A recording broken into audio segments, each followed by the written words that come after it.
This is another Calling Out the Shadows with Neal Winsomer, Clarity Over Comfort short podcast. The idea that I'm looking at today is a thought and an observation. I feel like my ex-wife could pass the most sophisticated lie detector tests and convince the most experienced psychologists of the forensic ones, the ones that check to see if people are lying, that specific lies she tells are true. I believe she knows she's lying about certain things, but I've also found that specific narratives, lies that she's worked over time, crafted, worked so hard to claim, and even maybe at one point she knew she was lying about it. Over time, they've appeared to her as absolute, undeniable, and that with all the evidence to the contrary, this to her is the truth. And so I found that in looking at this with a different lens, it helped me over bothered me or made it worse.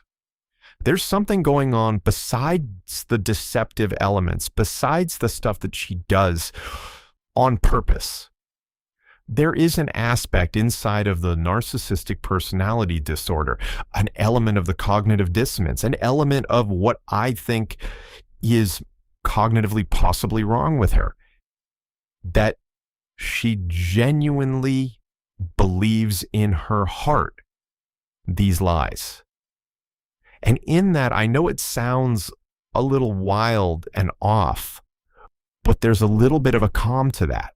Going, okay, so even though this is completely irrational, even though this is off the charts wrong, even though I could at times, when and addressing some of these elements, when she would say she didn't say something or text something, and I would, if I was there in the room with her, showing her the text, and then the response was, "You edited my text."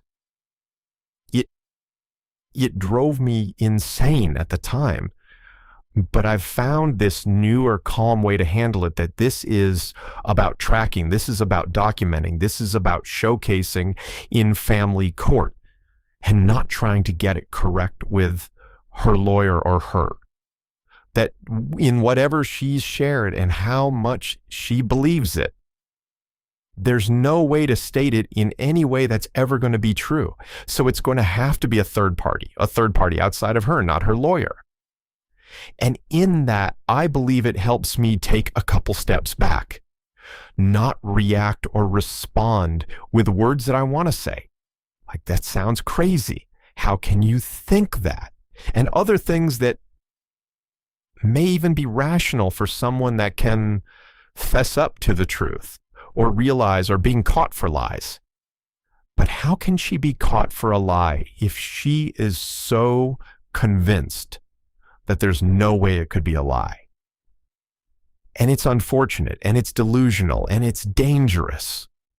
Yet at the same time, in having an understanding inside of the MPD, as I've looked into it, and I've talked to a few people where they've had this experience too.